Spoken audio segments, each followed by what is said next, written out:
আসসালামু আলাইকুম বন্ধুরা, আমি আপনাদেরকে আজকে আমার এই ভিডিওতে অরিজিনাল ভিয়েতনামি শোল মাছের হরমোন পুশ, ডিম সংগ্রহ এবং রেণু থেকে পোনা উৎপাদন পদ্ধতি টোটাল প্রক্রিয়াটাই দেখাবো।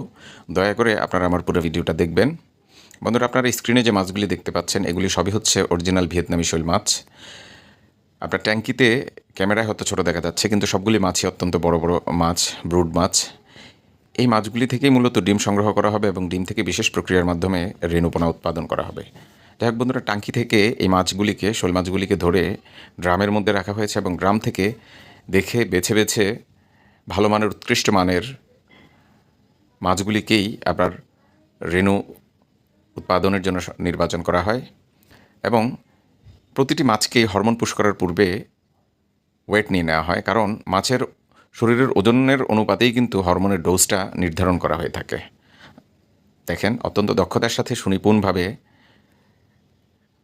শোল মাছে হরমোন পুশ করা হচ্ছে। বন্ধুরা, যাদের এই অরিজিনাল ভিয়েতনামি শৈলের পোনার প্রয়োজন তারা অবশ্যই স্ক্রিনে দেখানো নাম্বারে যোগাযোগ করবেন। উল্লেখযোগ্য হচ্ছে যে শোল মাছের ডিম কিন্তু পানির উপরে ভেসে থাকে। বন্ধুরা, আমি আবারও বলতেছি যে যাদের শোল মাছের পোনার প্রয়োজন আপনারা ভিডিওতে দেওয়া নাম্বারে যোগাযোগ করে আমাদের কাছ থেকে পোনা সংগ্রহ করতে পারবেন। যাই হোক বন্ধুরা, দেখেন এগুলি সবই হচ্ছে ভিয়েতনামি শোল মাছের ডিম।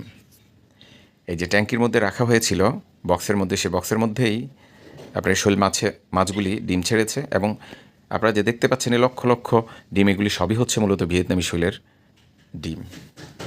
আমাদের এইখানে শতভাগ ভিয়েতনামি শোল মাছ থেকেই মূলত ডিম সংগ্রহ, রেণুপোনা উৎপাদন করা হয়। বন্ধুরা, এই ডিমগুলি থেকেই একটা নির্দিষ্ট সময় পরে রেণু ফোটা শুরু হয়। এই যে আপনারা দেখতে পাচ্ছেন পানির উপরিভাগে যে ভেসে আছে, এগুলি সবই হচ্ছে ভিয়েতনামি শৈলের ডিম থেকে সদ্য ফোটা রেণু। বন্ধুরা, আমি আবারও বলতেছি যে আমাদের এই প্রতিষ্ঠান ময়মনসিংহের মধ্যে কিছুদিন আগেই সেরা শোল মাছের পোনা উৎপাদনে সেরা পুরস্কার পেয়েছে ভিয়েতনামি শৈলের পোনা উৎপাদনের জন্য। তো যাদের শোল মাছের পোনা লাগবে আপনারা নিশ্চিন্তে নির্দ্বিধায় স্ক্রিনে দেওয়া নাম্বারে যোগাযোগ করে আমাদের কাছ থেকে ভালো মানের, উৎকৃষ্ট মানের ভিয়েতনামি শৈলের পোনা সংগ্রহ করতে পারবেন।